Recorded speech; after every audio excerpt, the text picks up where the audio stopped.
Papausok tayo mga buddy. So yung overload relief natin, okay to. Pakatong tatlo. Ayan. Okay mga buddy. Ayan yung compensation valve natin, natanggal na natin. Tapos dito, nitukod siya na sa spring na 2 volt. Ayan. Siguradong may kasama pa yan. Kukunin pa natin yung dalawa.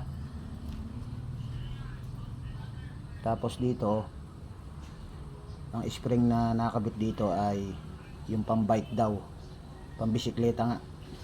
Baka sa bisikleta nga to. Ang spring nito mga buddy medyo malaki dito, yung papasok dito. Tapos mga kalahati nito haba. Ganun ang spring nito. Okay mga buddy. Ito muna tayo mga buddy, kape.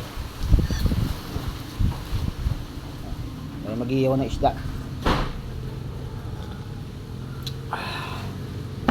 So bisitahin muna natin yung kasamahan nito.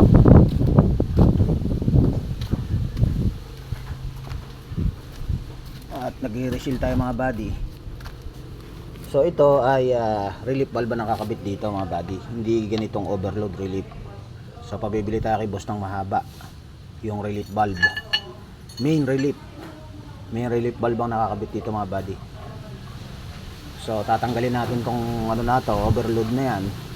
Ang lalagay natin dyan, pabibili tayo na pyesa, main relief valve. Okay mga buddy.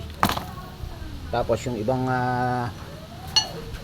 overload nya, yung imi-stock dito mga nakakabit yun mga buddy. Yun yung overload relief. So tatanggalin naman natin to. Pagka medyo matigas mga buddy ay pinisikwat natin ng konti yan kasi may o-ring yan eh. Yun. So may natanggal na tayo ng bolt doon sa kabila. Yan. Hop. Yun mga buddy, yan surprise. May bolt din siya mga buddy. Yun, nakakalang. Okay. Yan mga buddy, bolt siya no. Ay stopper sa spring eh. Alright. Kunin natin yung laman niya sa loob. Ayan. Okay mga buddy. Ito kung may laman din to, compensated valve mga buddy. Tapos meron pa tayong tatanggalin na isa.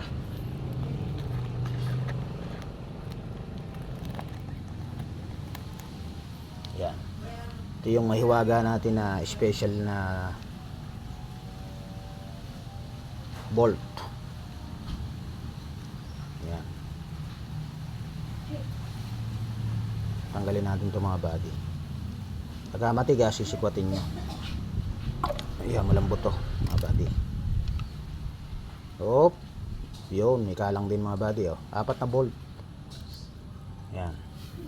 Kasi may dalawa tayo kanina ron eh. Ayan mga buddy. Yun, kakamukha lang yan. Yun. Okay. So sa dulo natin natanggal to. Yan. Yun mga buddy. Alright. So ito naman ang susunod natin.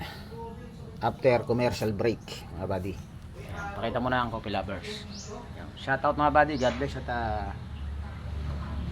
tutukan lang natin ang trouble nito mga buddy at maayos din natin to.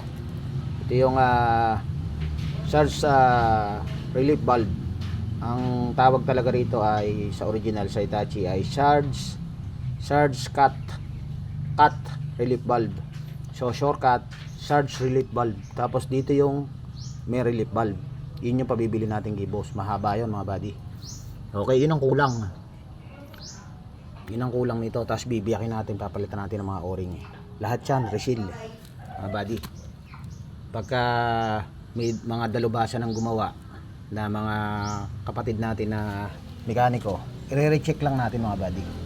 Yun. So yun yung mga black magic. May mga bolt siya 12mm para timigas ang spring. Ito yung very important mga buddy dyan. Lalagyan natin ito ng main relief valve. Okay mga buddy. Hindi overload relief ang nakakabit dito mga buddy, kasi yung relief valve niyan may supply dito yan sa pangalawa dito sa solenoid mga buddy.